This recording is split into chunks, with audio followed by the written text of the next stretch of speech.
Buenas noches, bienvenidas, bienvenidos, buenas noches. Qué puntualidad, por Dios. Buenas noches.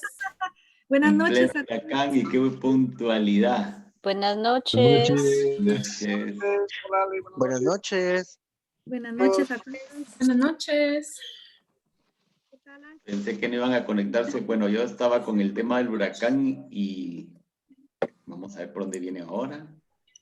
Bueno, Pues, licenciada. bueno, en principio ya nos están llegando las primeras cosas, dice el mapa. Se está disipando en Honduras, tal como estaba la previsión. En Honduras ya se está disipando, ya se ve.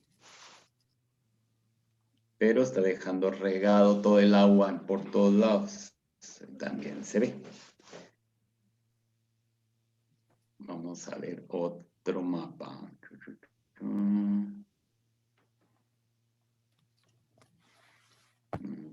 Vamos a ver qué dice este. Sí, ya ya va por Honduras. Efectivamente se está disipando. Nos está llegando una ráfaga muy fuerte ahora mismo. Y luego vendrá un claro. Y de ahí vendrá otra ráfaga. Uy, qué fea está esa ráfaga. No me gusta. Bueno, a ver qué pasa. Hoy en la noche se va a definir esto. Bien, buenas noches. Espero que la clase del jueves haya sido bastante clarificadora en cuanto a lo que es el derecho indiano. Se trataron unos temas así muy de pasada, porque obviamente, por más que uno quiera, no puede profundizarse debido a que tenemos muy corto el tiempo que establecimos, que eran 8 sesiones. Esta es la cuarta. Y acuérdense que estamos en la octava sesión, en la cuarta sesión, porque el día jueves pasado tuvimos problemas. Si no hubiera, el día martes pasado creo que fue, tuvimos problemas, si no hubiéramos estado ya ahorita en la quinta sesión. Hoy vamos a hablar de una institución colonial propiamente dicho aquí en América, que va a ser el Real Patronato. Pero para esto tenemos que tener claro que, o insistir en que todo el entramado de las instituciones coloniales parte de un sistema jurídico. ¿Ya? O sea, que no hay nada aquí al azar, sino que todo obedece a un sistema jurídico, y vuelvo a insistir, con un fundamento medieval.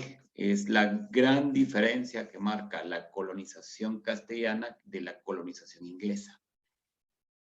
La inglesa ya es eminentemente capitalista, mientras la española, como le llamamos, es eminentemente de mentalidad feudal en pleno mercantilismo. Por tanto, obedece toda esa estructura. Y a eso también es que tenemos la sociedad mestiza, que es pues, un buen número de población en toda América Latina, porque precisamente esas formas jurídicas van a permitir el mestizaje porque no está prohibido, curiosamente. Ahora, tenemos que tomar en cuenta también otro dato, y esto sí lo tienen que tener grabado, y es que el derecho indiano solo reconoce a 2 grupos como sujetos de obligaciones, deberes y derechos, y que les van a denominar repúblicas. Este concepto de repúblicas es el concepto aristotélico, no el concepto liberal. Por eso es que ustedes en derecho indiano van a leer que se dice, están las 2 repúblicas, la república de indios y la república de españoles. Son las 2 únicas repúblicas, es decir, los 2 únicos grupos con derechos. ¿Por qué la población indígena tiene derechos durante todo el sistema dentro del marco del derecho indiano? Porque tienen pureza de sangre. Aquí lo que marca, digamos, el DNI o el DPI de estas personas, de estas repúblicas, es que pueden hacer constancia de pureza de sangre. En el caso de los españoles que vienen a América y los hijos de los españoles nacidos aquí, se aseguraron que no tuvieran mezcla de sangre judía, sobre todo, que era como lo que más adversaban. Y fíjense que esto de la sangre no es tanto por las mezclas que se pudiesen dar al momento de los nacimientos, sino a uno al profundizar se da cuenta que se está refiriendo más que todo a cuestiones de mentalidad que van a estar determinados por la religión. Es decir, un español tiene claro que es católico y que no hay ninguna práctica judaizante dentro de su familia hasta 4 generaciones anteriores, ¿ya? En el caso de la población indígena, pues como aquí no vinieron los judíos, pues se estima que no hubo esta mezcla. Lo que sí vamos a ver más adelante es cómo en el desarrollo de las distintas etapas de evangelización van a empezar a hablar de la necesidad de la extirpación de la idolatría. Pero esta idea de la extirpación de la idolatría entra en el marco de lo que se van a denominar los justos títulos. Los justos títulos es una enumeración de causales, ¿verdad? Porque estos son muy aristotélicos en su planteamiento filosófico, por los cuales Castilla tiene derecho a estar en América. Entonces lo decíamos hace 8 y el doctor Cal también lo dio así como por entendido, porque lo dijo. Uno de los, digamos, de las grandes discusiones que vamos a encontrar en Burgos y en Valladolid, junto con cuestiones de tipo religiosas, están las cuestiones de tipo jurídico. Y entonces la duda estriba en, ¿podemos estar en América aún con la repartición del mundo que hubo y tomando en cuenta que Portugal había adquirido ciertos derechos anteriores? Digamos, este es el debate. Que va a tratarse de finiquitar.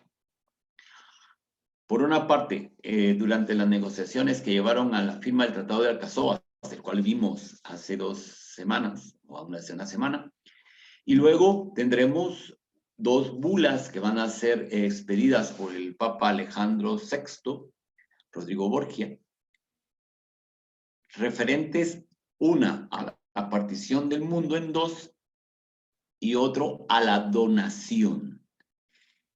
La primera bula va a establecer las Azores, una línea imaginaria de norte a sur, y la parte occidental es para España, para Portugal, y la parte oriental es para España, para Castilla, es decir, donde cae América.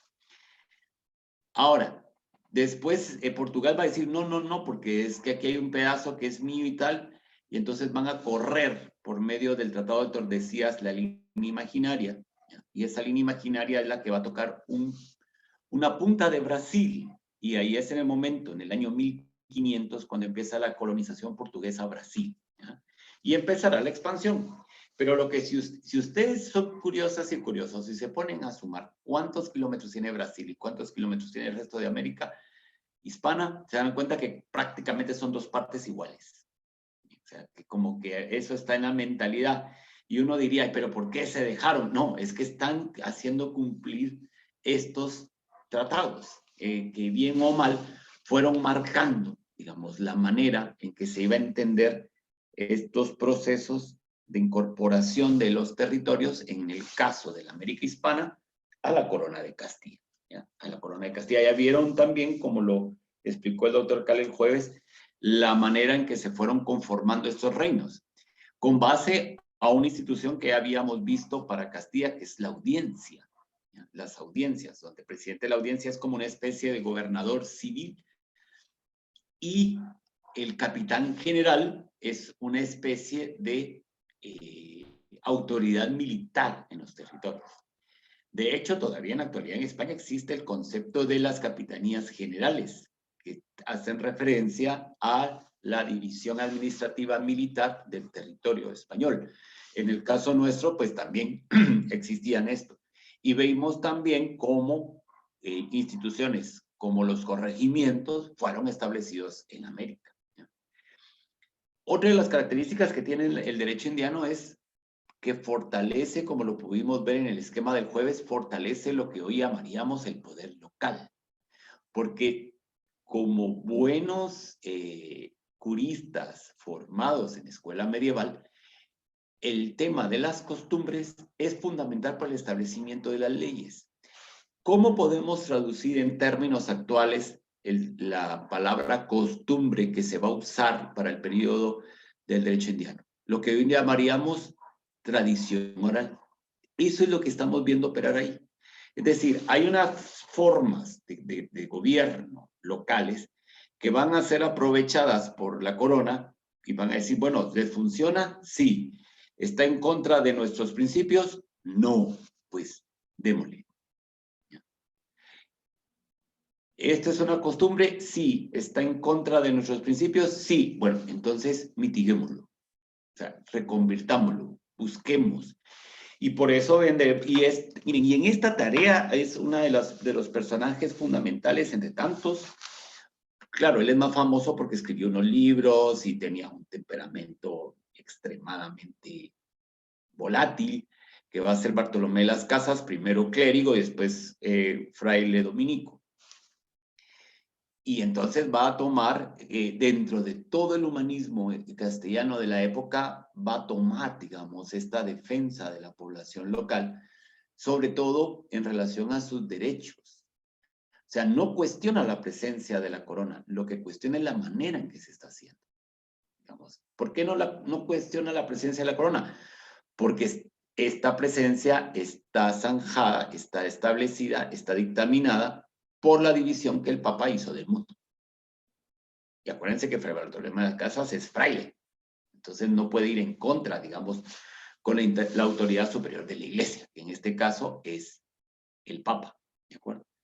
Pero como son tan legalistas, todo lo están llevando a cabo en una serie de documentos. Entonces ahí ya tenemos los fundamentos, digamos, legales de lo que llamamos derecho indiano, que es el Tratado de Alcazovas, la Bula Interchetera 1 y 2, que una es de partición y la otra es de donación. La Interchetera después va a tener otras dos bulas que le van a especificar ciertos detalles referentes a la donación. Y luego, pues, tenemos el Tratado de Tordesillas y la culminación, digamos, de todo de esta base legal es las leyes nuevas o ordenanzas de Barcelona de 1542. Ahí ya tenemos el corpus legal. A partir de ahí se empieza a construir todo. En un proceso largo, como lo pudimos ver en la clase anterior. Imagínense, la conformación de la Capitanía General del Reino de Guatemala, ¿no? O la Audiencia de Guatemala, pues se tiró casi medio siglo en que hacemos esto, hacemos lo otro, conformamos. Y acuérdense un dato que no deben de olvidar. Estas circunscripciones estarán establecidas según el nivel de importancia que tenga para la corona. Y esta importancia va a estar determinada por las minas de oro y de plata. Ese es el éxito, entre comillas, del virreinato de la Nueva España, que empieza como virreinato, el virreinato de la Nueva España, con una serie de capitanías generales dependientes del virreinato, como fue el nuestro, pero que ya vimos que tempranamente pasó a ser una audiencia autónoma dependiendo del Consejo de Castilla, de Indias, el Consejo de Indias, perdón. No olvidar que la Corona de Castilla tenía varios consejos. Está el Consejo de Castilla, el Consejo de Aragón, el Consejo de Nápoles, el Consejo de las Provincias Unidas, que va a ser los Países Bajos, y el Consejo de India, ¿ya? Que son los encargados de la administración, digamos, esa es su tarea, administrar todo esto. Bueno, ahora, la corona como tal tiene una función de tipo judicial. De hecho, la persona o el por qué se organiza la corona es con base a un rey que es el que ejerce justicia y lo va a hacer también por medio de las otras instituciones que fue creando para facilitar su tarea, como lo vimos en la primera clase. Pero Junto con esto, también está la salvaguarda de la fe. Y para la salvaguarda de la fe, pues era necesario la evangelización de los pueblos. Hay una bula que cuando yo la digo en clase escandaliza a medio mundo, pero tenemos que volver a la idea primigenia en cuanto que estamos en el siglo XVI. No estamos en el siglo XXI. Entonces, si estamos analizando una institución del siglo XVI, tenemos que manejar la lógica del siglo XVI.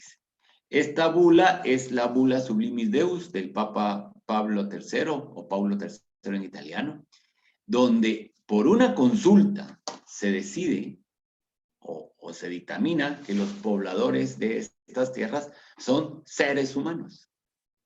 Y uno dirá, ay, pero ¿qué? ¿Por qué lo hicieron? ¿Que qué desgraciados? ¿Que qué malditos?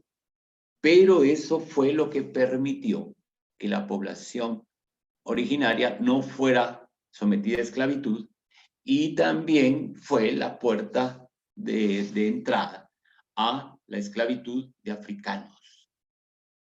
Ahí está el por qué vamos a encontrar esa población esclava en América.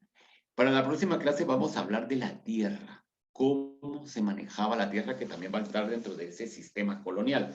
Ahora estamos analizando, digamos, todo el esquema propio de una institución colonial nacido en los Austria, aunque obviamente iniciado por Isabel de Castilla, porque prácticamente Isabel de Castilla es la que va a empezar todo el sistema sin darse cuenta, porque ella va a morir pensando que habían llegado a las Indias. Ella, en su imaginación, en su estructura jurídica, lo que está organizando son las islas que están frente a Zipango y Catay.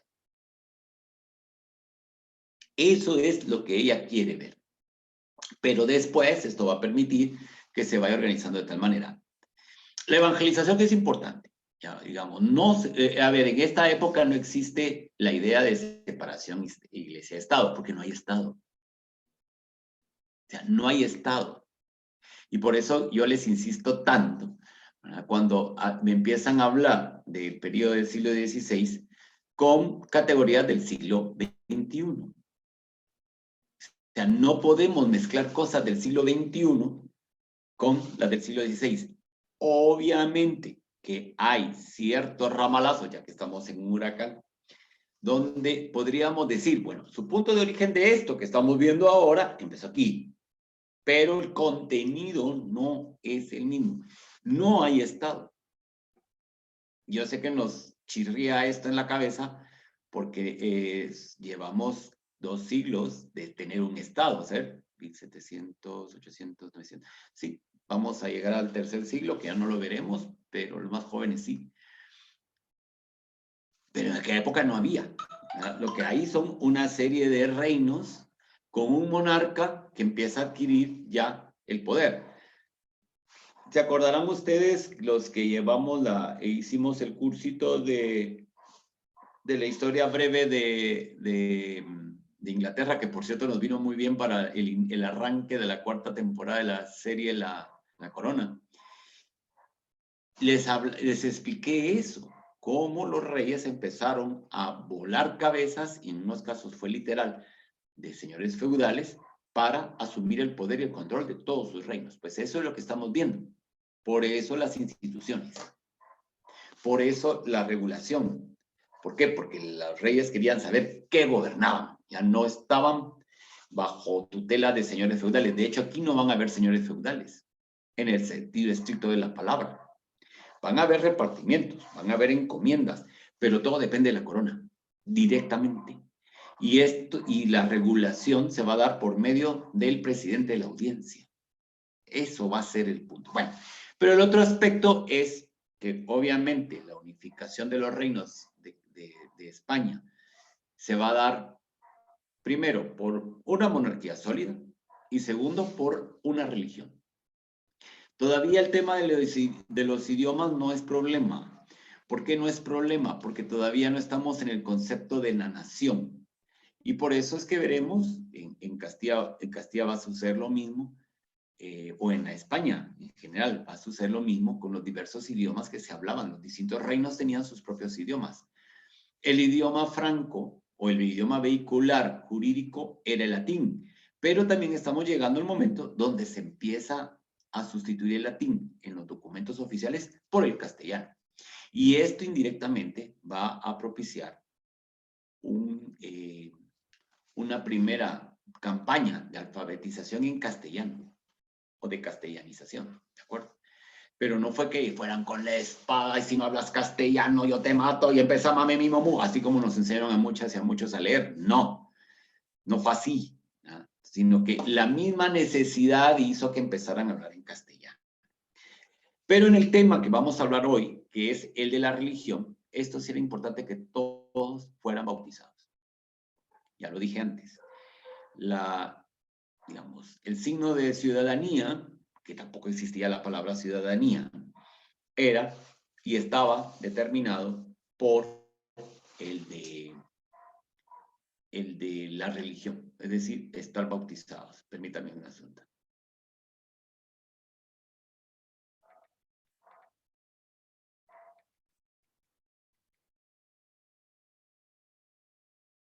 Bien, entonces hoy vamos a hablar de cómo se hizo esto. Y por tanto, como les dije el día jueves, vamos a hablar, a ver, ¿miran la pantalla o no? No, sí, ahora sí. ¿Miran la pantalla? ¿Sí? No.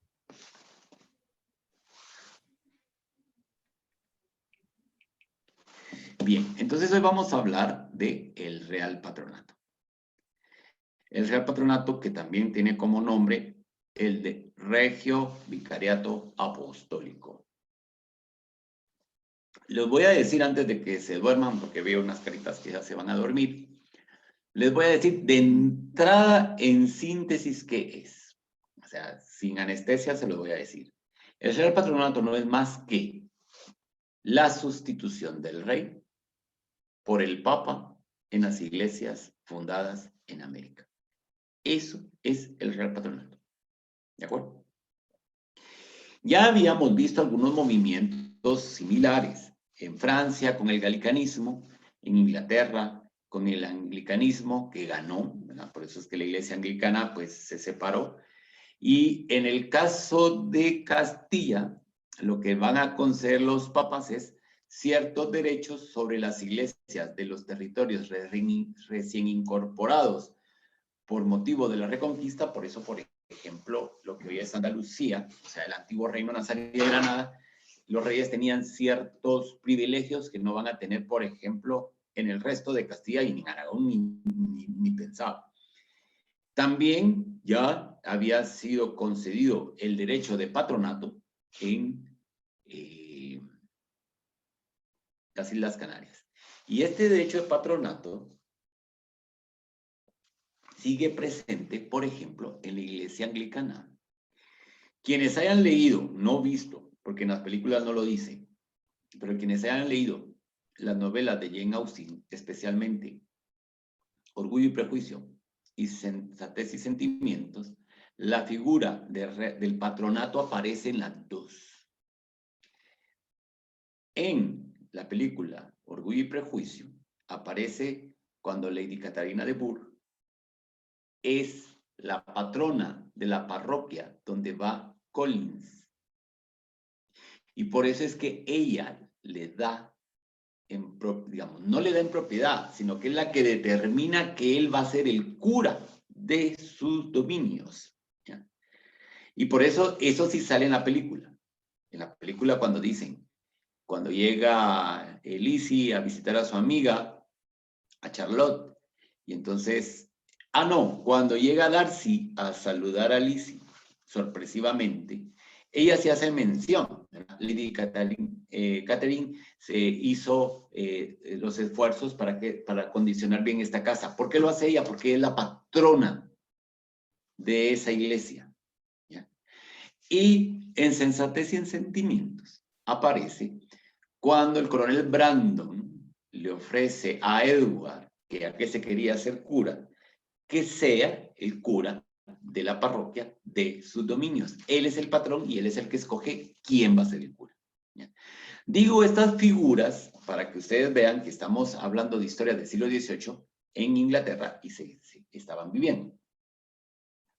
En la actualidad, ya que hablábamos de la serie La Corona, en la tercera temporada, donde está el capítulo referente a la luna, el príncipe Felipe, por ser patrono de esa circunscripción, les concede a los curas ya jubilados el sitio para fundar ese patronato que se llama San Jorge, que primero llega todo arrogante y después llega todo humilde a pedirles perdón. Bueno, se los comento para que podamos ver. Los reyes más o menos es esto. ¿Ya? Ellos son los dueños de esas iglesias. Pero a diferencia de estos que acabo de decir, los reyes son los que deciden quién va a ser el obispo, quién va a ser el arzobispo, dónde se va a hacer un arzobispado, dónde va a ser un obispado, dónde van a haber conventos, quién la abadesa, quién es el cura, quién es el fraile predicador, quiénes van a ser los evangelizadores, cuáles son las cosas que tienen que hacer, cuántas candelas se tienen que gastar al año en una iglesia, dónde la van a construir, cuándo se va a gastar, quiénes son los... Es decir, lo ven todo. Y ven hasta los temas referentes a la doctrina y a la fe.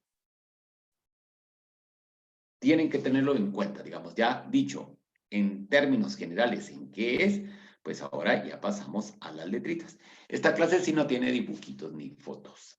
¿Verdad? Esta sí es de las más espesas que vamos a tener. Bueno, ya con esta definición así, digamos, directa, sin tanto adorno, para cuando sepan, bueno, ¿qué es el Real Patronato?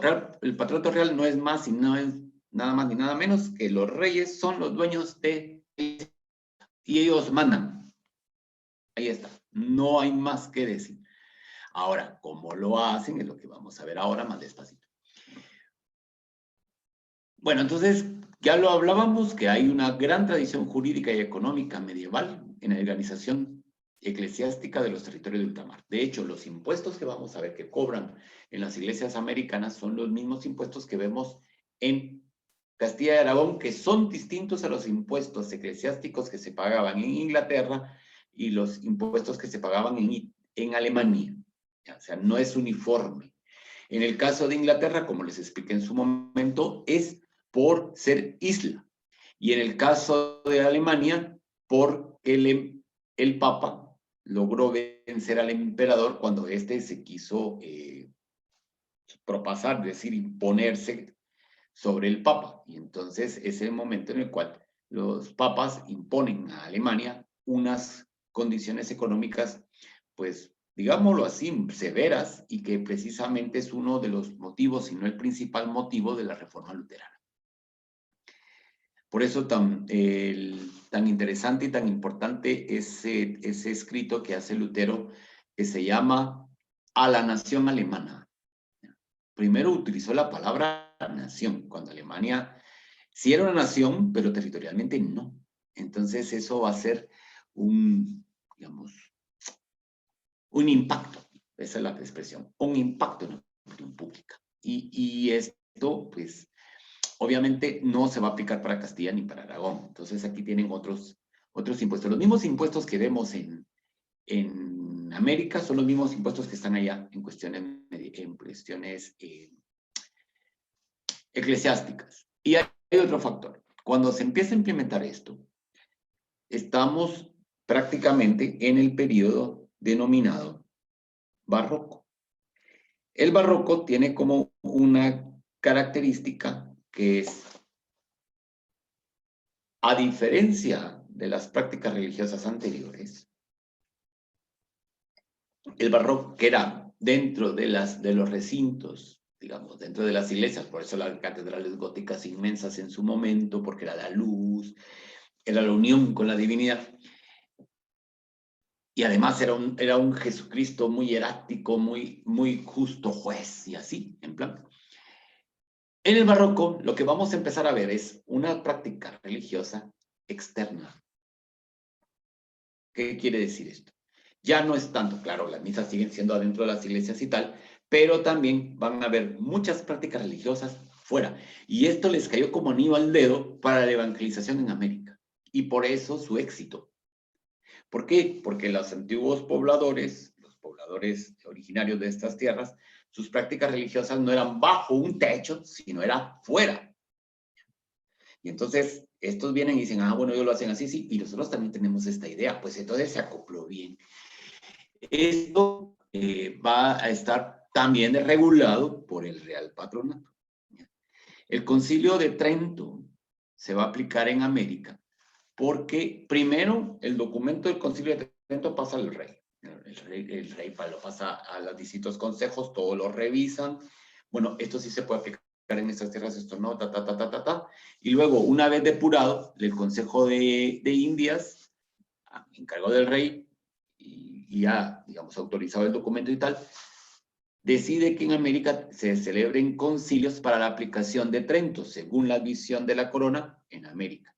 Y esos son los famosos concilios mexicanos y peruanos, el Concilio de México 1, 2 y 3, y el Concilio de Lima 1, 2 y 3. Si ustedes se dan cuenta, México y Lima, los dos son cabezas de virreinato. Y precisamente el de México se va a aplicar en México, en las islas del Caribe y en Centroamérica. El de Lima se va a aplicar en Panamá y para abajo. Pero al final vienen siendo lo mismo.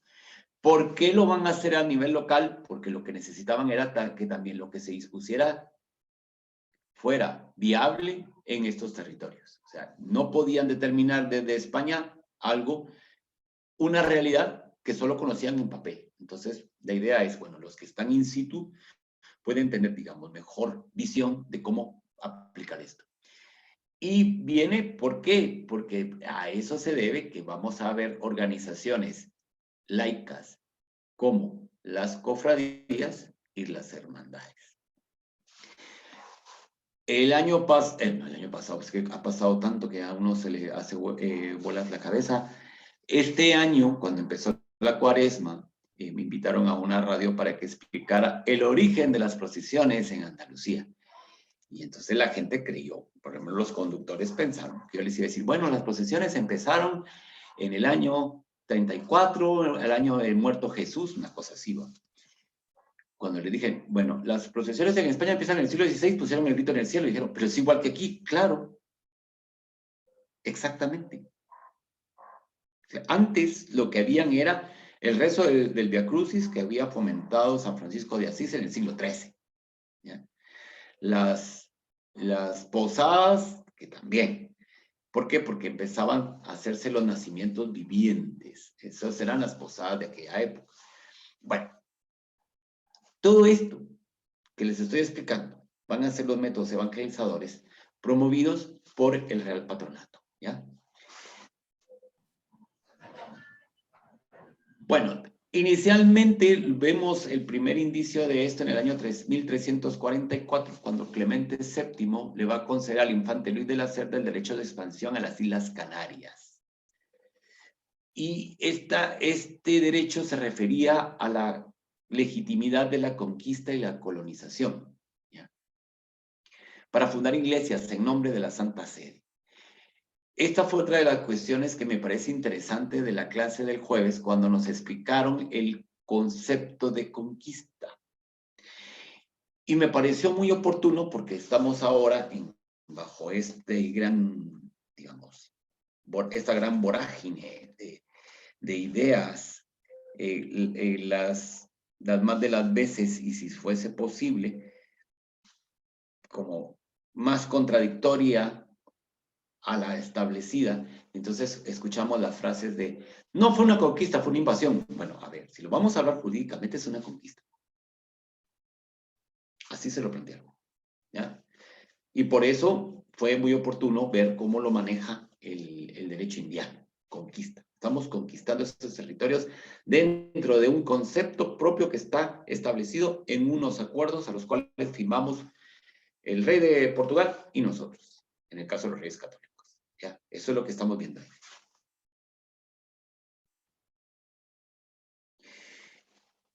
Bueno, en el siglo XV va a empezar a adquirir, digamos, mayor fuerza, como ya les expliqué, porque las guerras de reconquista, porque si hubo una guerra de reconquista, entonces en esa visión los árabes habían conquistado, vamos a reconquistar lo conquistado, una cosa así. Y entonces se va a hacer expansivo. Primero, bueno, ya lo dijimos, primero a los territorios propios del Reino Nazarí de Granada, y después esto se va a extender, se va a hacer extensivo a los descubrimientos y conquistas en las Indias Occidentales y las Islas Filipinas. Filipinas también va a estar bajo este mismo esquema. Ahora, en el origen, la primera parte era que lo que se les estaba concediendo era el privilegio que pudieran presentar candidatos para ocupar las sedes de las diócesis y otras dignidades eclesiásticas al Papa. Digamos, al principio esa fue la idea. Para que éste pudiera pues, proceder con el nombramiento de una lista de 3 gentes, casi siempre. Y luego, con la formación del Estado monárquico, eso es lo que estamos viendo, ambas coronas van a empezar a pedir más poderes hasta constituirse en verdaderos propietarios de estas iglesias, ¿ya? Sin vinculación con Roma. Por parte de Roma hubo intentos de establecer un legado pontificio para las Indias. Lo mandaron de paseo. ¿Ya? Llegaban la idea, miren, él es el candidato que el Papa manda para legado pontificio. Llegaban los reyes y decían, bueno, muy bien, eminencia, qué alegre tenerlo por aquí, espero que le guste Castilla, ahí lo vamos a llevar a pasear a no sé dónde. El otro quería hablar, adiós, y nunca se llegó a dar. ¿Ya? Ahora, lo único que le dejaron al Papa, para que ya no parecieran estos el Papa, fue que él era el que firmaba, autorizando lo que los otros querían que autorizaran, nada más. ¿Ya? Vamos a fundar una diócesis en Guatemala y se va a llamar de Santiago. Entonces ya llegaba al papel del Papa y ya, una diócesis de América, sí, toma. En la serie Isabel, si no estoy mal, no. Sí, creo que si no es en Isabel es en Carlos Rey Emperador. Uno habla, por ejemplo, de la bula Sublime Deus y le hace gran insolemnidad. Pues resulta que cuando el Papa firma la Sublime Deus, está discutiendo el tema del turco. Entonces le dice, ¿ahora qué más hay? Sí, es una bula que los reyes católicos quieren sobre las poblaciones. Entonces, ¿qué vamos a hacer con el turco? Y se la da. O sea, no la revisan, se fía por todos, así, entonces el turco lo vamos a atacar y entonces llamen a Venecia. A veces nosotros le damos esa gran solemnidad, pero obviamente como esto ya era parte de la administración de los reyes, entonces lo único que tenía que hacer el Papa era sancionar y no les podía decir que no. Hasta tal poder había llegado. Las diócesis, las parroquias, los monasterios, los conventos, las capellanías, las hermandades, las cofradías que se dirigieron en América eran propiedad del monarca y no podían apelar a Roma. A excepción de las órdenes religiosas que sí podían apelar a Roma, pero cada vez esto fue mermando. ¿Ya? Les voy a poner el ejemplo de la Compañía de Jesús. Los jesuitas tienen el 4º voto de obediencia al Papa. En los jesuitas de los territorios bajo la corona española lo tenían prohibido. Y cuando lo intentaron ejercer, entre muchas cosas, fue lo que provocó la disolución de la Compañía de Jesús.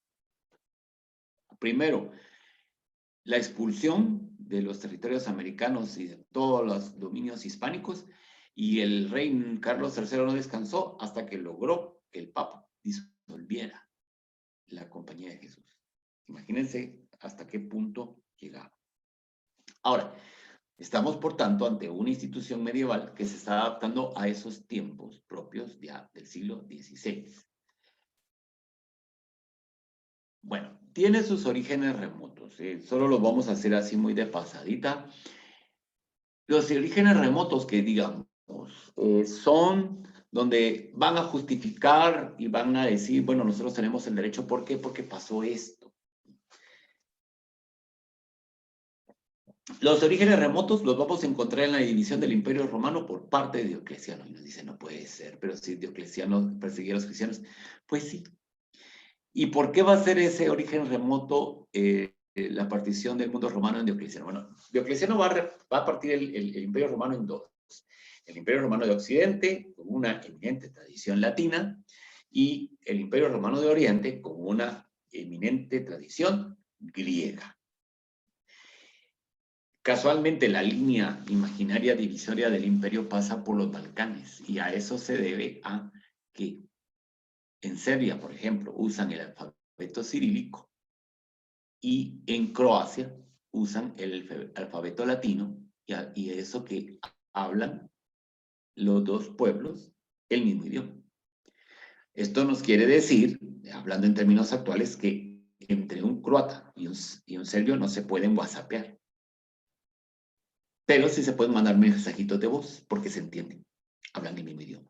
¿Ya? Bueno, pero no es eso lo que yo quería resaltar y que nos interesa para el tema que estamos desarrollando esta noche. Lo que sucede es que Diocleciano va a fundar diócesis.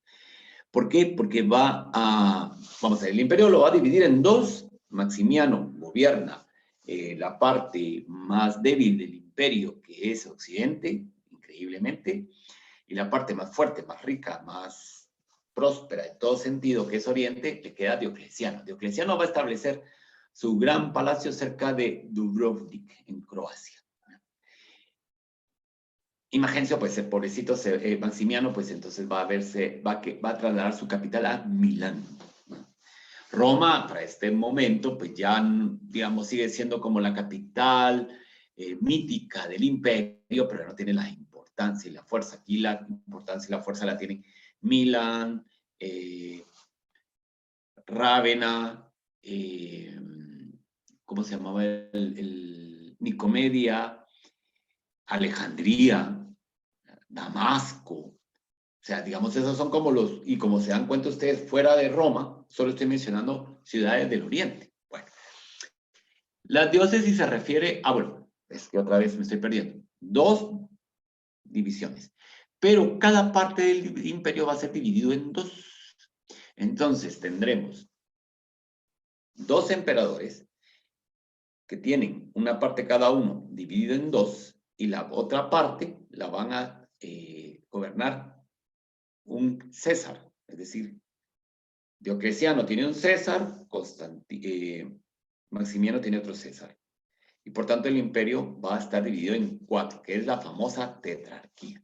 Y para asegurar que el poder, digamos, se puede ejercer y sobre todo la captación de impuestos, porque aquí ya estamos ante una crisis profunda del modo de producción esclavista, entonces se va a organizar las provincias, van a haber divisiones más chiquitas que se van a llamar diócesis en Occidente, eparquías en Oriente. Cuando se cristianiza el imperio,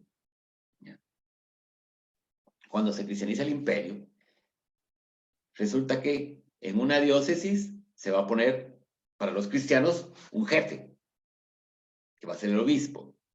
El obispo manda a una diócesis. La diócesis es la administración civil. ¿De acuerdo? Es como, por ejemplo, si aquí dijéramos, bueno, va a haber un obispo por cada municipio o por cada departamento, algo así. ¿Verdad? Y que le llamáramos no diócesis, sino departamento. Más o menos.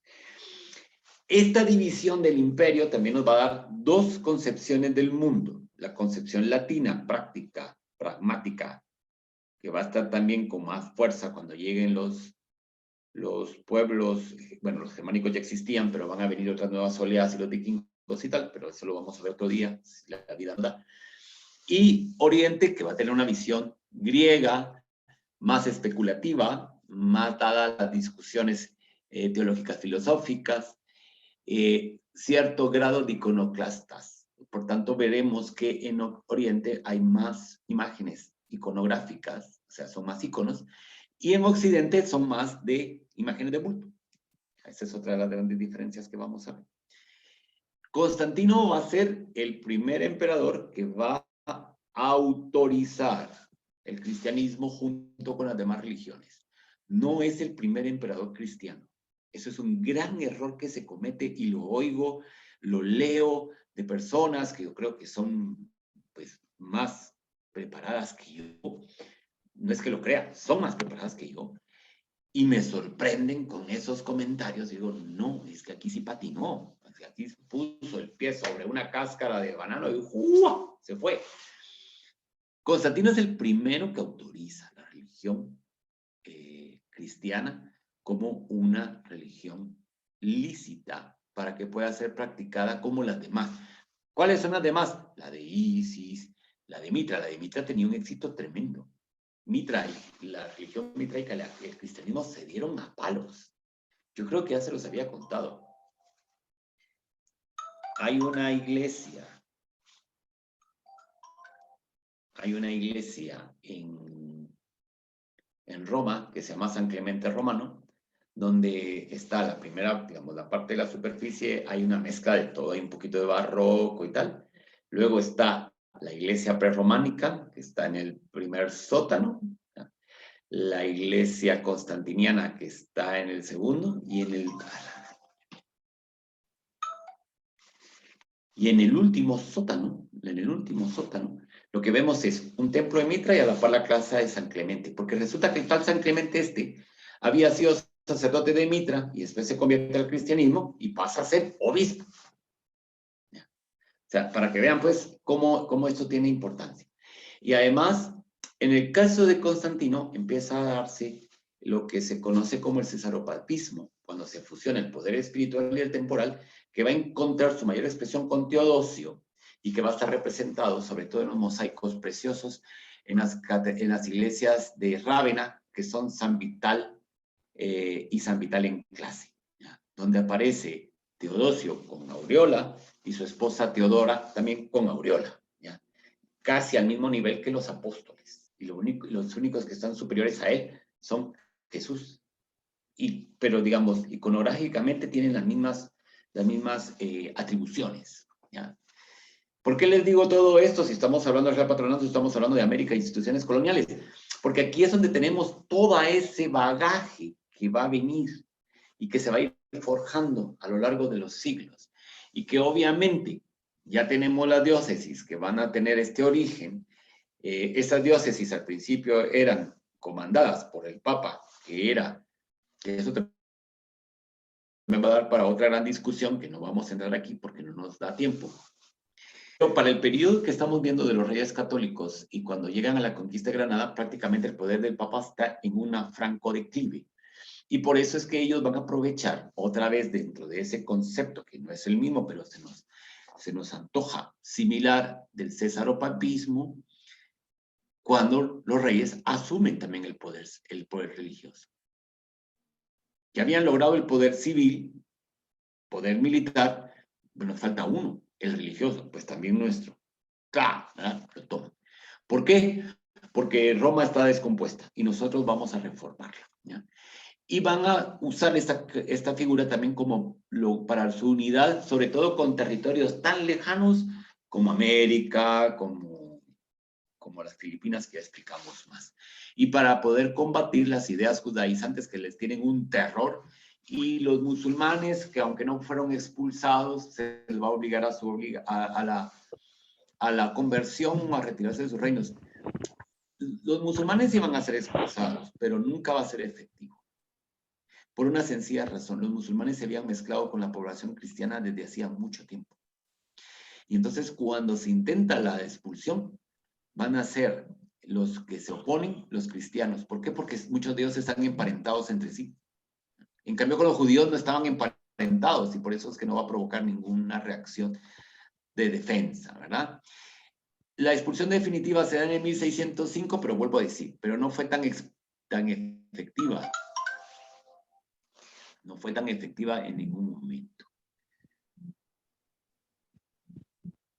Sí, es que vamos a ver, Cintia nos dice una cosa muy interesante. Entonces de ahí viene la práctica que se implanta en América del sincretismo religioso. Para mí, y se los he comentado en otras clases, el éxito del cristianismo es precisamente esa práctica. Si no, no hubiera triunfado.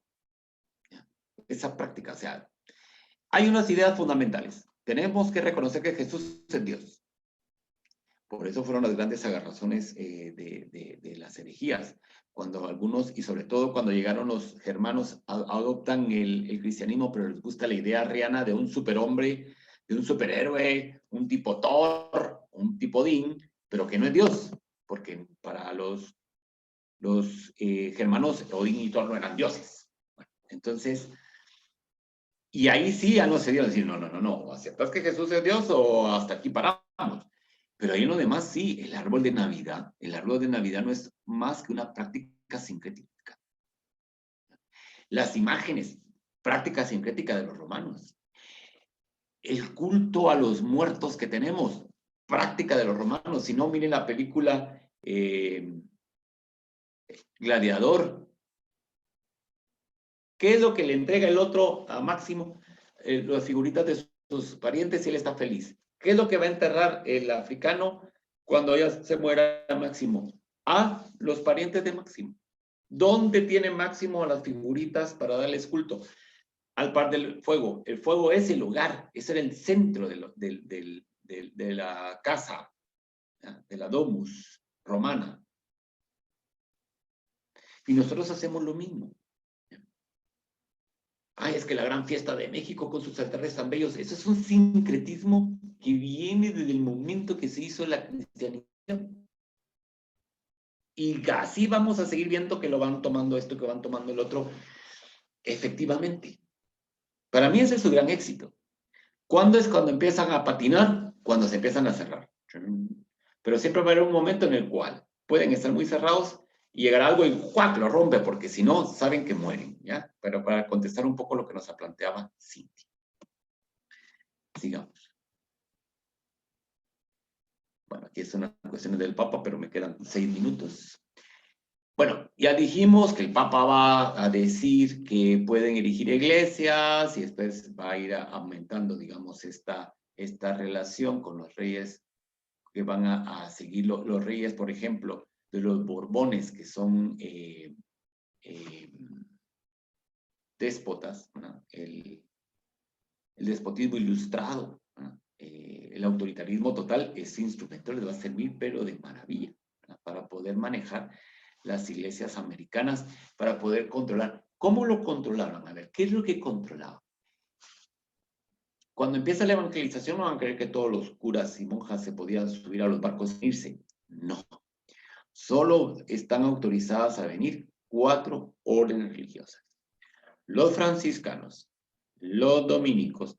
¿Y por qué los franciscanos y los dominicos? Uno puede pensar, es que como ellos son pobrecitos. No, porque son los que dirigen las universidades. Y eso quiere decir que están versados. Por eso son que vienen ellos. Los mercedarios. ¿Por qué? Porque ellos redimen a armas cautivas. Y entonces los pueblos de aquí están bajo la cautividad de la ignorancia, dicen los textos. Y por tanto es una orden que sabe cómo se hace. Y los jerónimos. ¿Y por qué los jerónimos? Porque es la orden de la corona. Es la orden de la familia real, dicho en términos actuales, ya que estamos tan embebidos ahora estos términos por la serie. Por eso. Posteriormente, por la influencia que empiezan a adquirir, vendrán los jesuitas. Y de ahí, nadie más. Ya después ya vendrán los demás, por supuesto. Pero inicialmente son estos. ¿Y quiénes los autorizan? El rey. El rey les dice dónde tienen que estar. ¿Ya? Los dominicos están en Alta Verapaz porque así está establecido por la corona en una real cédula. Los franciscanos, si no estoy mal, estuvieron en esta región de Villanueva. Si estos dominicos me corrigen, por favor, porque así lo estableció la corona. En la universidad, bueno, a ver. El germen de las universidades van a ser los colegios tridentinos. El nombre tridentino deriva de Trento, del Concilio de Trento. Vamos a ver. Los diocesanos, bueno, la pregunta es muy interesante. Los diocesanos van a existir siempre. Los diocesanos son clérigos que no están bajo una regla. Por eso es que ellos se llaman clero secular, porque viven en el século, en el siglo. Están fuera, ¿ya? No pertenecen a ninguna orden. Los clérigos regulares, que se llevan por una regla, son religiosos, están en una orden y son los primeros que viven. Ya después, cuando se necesite más gente, y obviamente van a venir algunos que van a... El colegio tridentino, muchos van a estudiar, no para ser frailes, sino para ser curas. Bartolomé de las Casas era cura, no era fraile. Él era clérigo secular. Y por ser clérigo secular, tuvo encomienda. Por eso. Los seculares podían tener encomiendas, podían ser grandes señores, los regulares no. ¿Por qué? Porque están bajo una ley propia, que son las órdenes religiosas. Para contestarle a Patricia. Muy bien. Bueno, las bulas van a ser expedidas por el Papa, es decir, los reyes le piden, bueno, miren, queremos fundar la diócesis de Santiago de Guatemala, entonces ella solo. Bueno, ¿cuál es la diferencia entre el fraile y cura? El fraile vive en un convento, está bajo una regla, mientras el cura secular no. Vive a la par de su parroquia. Vive de su función clerical, puede tener propiedades, puede heredar, lo único que no puede es casarse. Aunque hubo muchos curas que se casaron. Miren a Rodrigo Borgia, él era cura secular, no era regular. Ahí está la diferencia. Bueno, entonces, por el Real Patronato, los reyes fundan las diócesis aquí. Y establecen las cosas como se deben de dar. ¿Ya? Aquí ya dijimos lo de las órdenes. Ya también dijimos lo de la orden. Bueno, entonces, a ver. El Real Patronato perfiló el estilo de construcción del sistema colonial. Y el fundamento del mismo fue la donación hecha por las bulas interchetera, que fueron los documentos constitutivos de la incorporación de estos territorios a la corona de Castilla, de la que por tanto formaron parte. Es decir, una iglesia se tenía que construir porque había sido autorizado el plano y todo lo que iba a haber en el Consejo de Indias. ¿Ya? Obviamente que por ser instituciones de la corona, tenían que llevar un símbolo, algo que dijera, esto pertenece a la corona. Aquí tenemos la Catedral de Santo Domingo, la Catedral Primada de América, y aquí está el símbolo del Real Patronato. ¿Qué es esto? Este es el escudo de los Austria, porque el escudo de los Reyes Católicos es una águila, nada más aquí estos. ¿Por qué dos águilas? Porque están viendo los dos extremos del mundo. Por eso es el águila bicéfala, ¿ya? Que está aquí. O sea, la fusionaron, claro. Sería bueno un día una clase solo porque el águila es tan importante. Bueno, lástima que la foto no es muy buena, pero es para darnos una idea. Esta es la iglesia de San Francisco el Grande en la antigua Guatemala. Este es el símbolo, ¿ya? De el Real Patronato. Aquí está, ahí lo pueden ver. Bueno, aquí tenemos una capilla posa. Estas capillas posas fueron ideales. ¿Por qué? Porque la población originaria no quería entrar, porque no es su costumbre, no es su práctica, y entonces aquí van a ser adoctrinados, va a enseñárseles la doctrina en las capillas posas. A ver, cuando uno entra a la iglesia, de este lado está el baptisterio. Para entrar al cuerpo místico de Cristo, que es la iglesia, primero tienen que ser bautizados. Por eso el baptisterio está aquí. Y por eso los bautizaban aquí. Bueno, ahora ya no, ahora ya está hasta el altar y fotos y todo, y los curas ahí, quítense, pues, un gran relajo. Pero así. Y en el caso de esta iglesia, que es por ser una orden masculina, tiene atrio y tiene una cruz de atrio. La cruz de atrio significa el Calvario.